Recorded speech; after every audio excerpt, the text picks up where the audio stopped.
Assalamualaikum warahmatullahi wabarakatuh.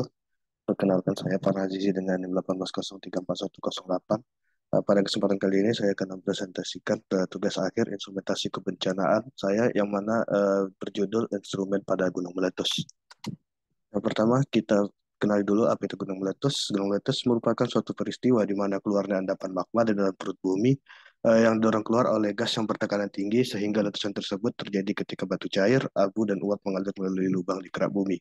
Adapun beberapa faktor penyebab gunung meletus. Yang pertama adalah peningkatan terjadinya gempa vulkanik, yang kedua adalah pergerakan tektonik pada lapisan bumi, yang ketiga terjadi deformasi pada badan gunung, dan yang terakhir adalah lempeng bumi yang saling berdesakan. Selanjutnya kita akan masuk pada instrumen-instrumen yang digunakan pada bencana ini, yaitu pertama seismometer yang merupakan alat untuk mengukur gerakan tanah termasuk gelombang seismik yang dihasilkan oleh gempa bumi, letusan gunung berapi, dan sumber gempa lainnya. Rekaman gelombang seismik memungkinkan seorang seismolog untuk memetakan bagian dalam bumi serta menemukan dan menentukan ukuran dari sumber gempa yang berbeda. Hasil rekaman dari alat ini disebut dengan seismograf. Seismometer dengan versi mekanik seperti pada gambar di pada sebelah kanan bekerja dengan menggunakan massa yang besar yang tergantung dengan bebas. Pada contoh seperti gambar, sebuah drum yang berputar merekam garis merah pada selembar kertas. Jika bumi bergerak dalam hal ini dari kiri ke kanan, seluruh mesin akan bergetar juga. Namun massa yang besar cenderung diam sehingga drum berguncang di bawah pena dan membuat suatu grafik. Adapun batasan atau convener mencegah massa memantul ke mana-mana.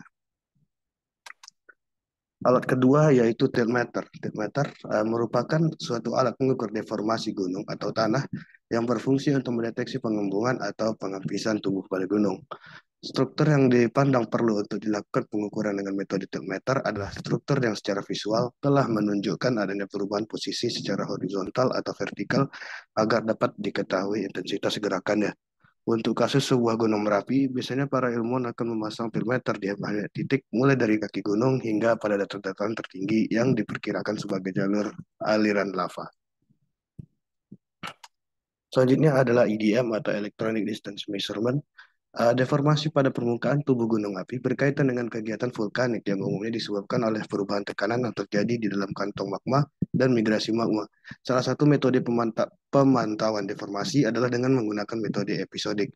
Metode ini merupakan suatu metode pengamatan langsung di lapangan dalam waktu atau kondisi tertentu. Salah satu bentuk metode pengamatannya menggunakan data slope distance yang didapatkan dari pengukuran EDM atau Electronic Distance Measurement.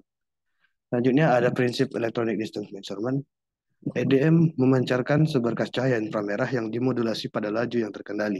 Selama penggunaan, pancaran cahaya dipancarkan dari EDM, dipantulkan dari prisma atau target yang ditahan pada titik yang akan dipetakan, dan kemudian dipantulkan kembali ke EDM.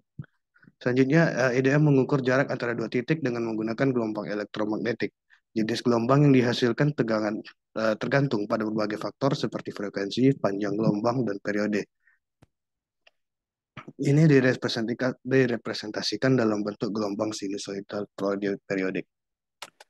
Dan yang terakhir adalah COSPEC atau biasa disebut dengan correlation spectrometric. Merupakan sebuah teknik jarak jauh untuk pengukuran jumlah sulfur dioksida dengan menggunakan suatu perangkat yang disebut COSPEC atau correlation spectrometer.